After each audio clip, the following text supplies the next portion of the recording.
സമാധിക്ക് രണ്ട് പ്രധാന തലങ്ങളാണുള്ളത്. ഒന്നാം ഘട്ടത്തിൽ ദ്വൈതഭാവത്തിന്റെ നേരിയ അംശം ഇപ്പോഴും നിലനിൽക്കുന്നു.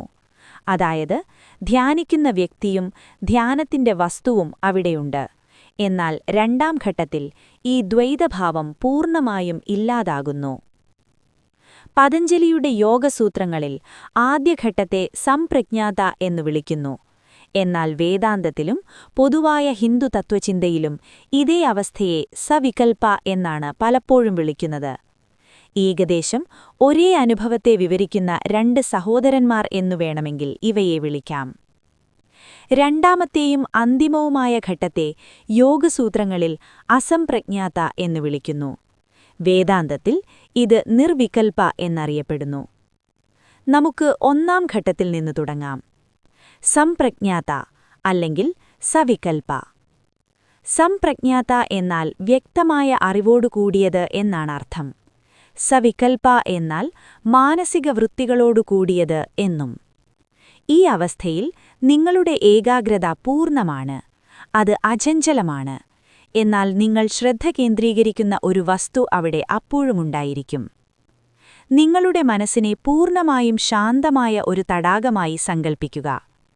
ഈ തരം സമാധിയിൽ തടാകം ശാന്തമാണ്, പക്ഷേ അതിൽ ഒരു കാര്യം മാത്രം പ്രതിഫലിക്കുന്നുണ്ട്. ഒരുപക്ഷേ നിങ്ങളുടെ ഇഷ്ടദൈവത്തിന്റെ രൂപം, ഒരു മന്ത്രം, അല്ലെങ്കിൽ സ്നേഹം പോലുള്ള ഒരു അമൂർത്തമായ ആശയം. നിങ്ങൾ ആ വസ്തുവിൽ പൂർണ്ണമായും ലയിച്ചിരിക്കുന്നു. നിങ്ങൾ നിങ്ങളുടെ ശരീരത്തെ മറക്കുന്നു, സമയത്തെ മറക്കുന്നു. ഇത് പരമാനന്ദത്തിന്റെയും അറിവിന്റെയും അവസ്ഥയിലാണ്. എന്നാൽ അവിടെ ഇപ്പോഴും ഒരു സൂക്ഷ്മമായ വേർതിരിവുണ്ട്. ഞാനിത് അനുഭവിക്കുന്നു എന്ന ബോധം. ദ്വൈതത്തിന്റെ വിത്ത് അവിടെ അവശേഷിക്കുന്നു. പിന്നീട് അവസാനത്തെ കുതിച്ചുകാട്ടം വരുന്നു. ഘട്ടം 2, അസംപ്രജ്ഞാത അല്ലെങ്കിൽ നിർവികൽപ. അസംപ്രജ്ഞാത എന്നാൽ അജ്ഞാതമായ അല്ലെങ്കിൽ ഉന്നതബോധം എന്നൊക്കെ അർത്ഥം വരാം. നിർവികൽപ എന്നാൽ മാനസിക വൃത്തികളില്ലാത്തത് എന്നാണ് അർത്ഥം. നമ്മുടെ തടാകത്തിന്റെ ഉദാഹരണത്തിലേക്ക് തിരിച്ചുവന്നാൽ, ഈ അവസ്ഥയിൽ ധ്യാനവസ്തു അപ്രത്യക്ഷമാകുന്നു. താമരപ്പൂവ് മാഞ്ഞുപോകുന്നു. പ്രതിഫലിപ്പിക്കാൻ ഒന്നുമില്ലാതാകുമ്പോൾ തടാകം വെറുതെ നിലനിൽക്കുന്നു. കാണുന്നവനും കാണപ്പെടുന്നതും പൂർണ്ണമായും ഒന്നായി മാറുന്നു. ഇതാണ് അദ്വൈതം. ഇതനുഭവിക്കാൻ ഞാൻ എന്ന ഭാവം അവിടെ ബാക്കിയില്ല. ഗ്രന്ഥങ്ങൾ പറയുന്നത് ഇത് ഗാഠനിദ്രയ്ക്ക് സമാനമാണെന്നാണ്. പക്ഷേ നിങ്ങൾ പൂർണ്ണമായും ഉണർന്നിരിക്കുകയായിരിക്കും. ഇത് ശുദ്ധമായ വേർതിരിവുകളില്ലാത്ത ബോധമാണ്.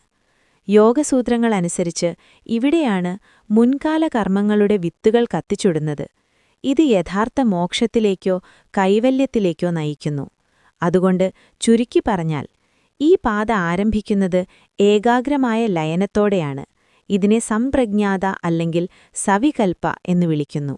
ഇതവസാനിക്കുന്നത് പൂർണ്ണമായ കൂടിച്ചേരലിലാണ്. ഇതിനെ അസംപ്രജ്ഞാത അല്ലെങ്കിൽ നിർവികൽപ എന്നു വിളിക്കുന്നു. ഈ പദങ്ങളുടെ ബുദ്ധിപരമായ വ്യായാമങ്ങളിൽ വഴിതെറ്റിപ്പോകാൻ എളുപ്പമാണ്. എന്നാൽ ഓർക്കുക, ഭൂപടം ഒരിക്കലും യഥാർത്ഥ സ്ഥലമല്ല. വിവരിക്കാൻ കഴിയാത്ത ഒന്നിനെ വിവരിക്കാൻ പുരാതന ഋഷിവര്യന്മാർ ബാക്കിവെച്ച അടയാളങ്ങൾ മാത്രമാണ് ഈ വാക്കുകൾ.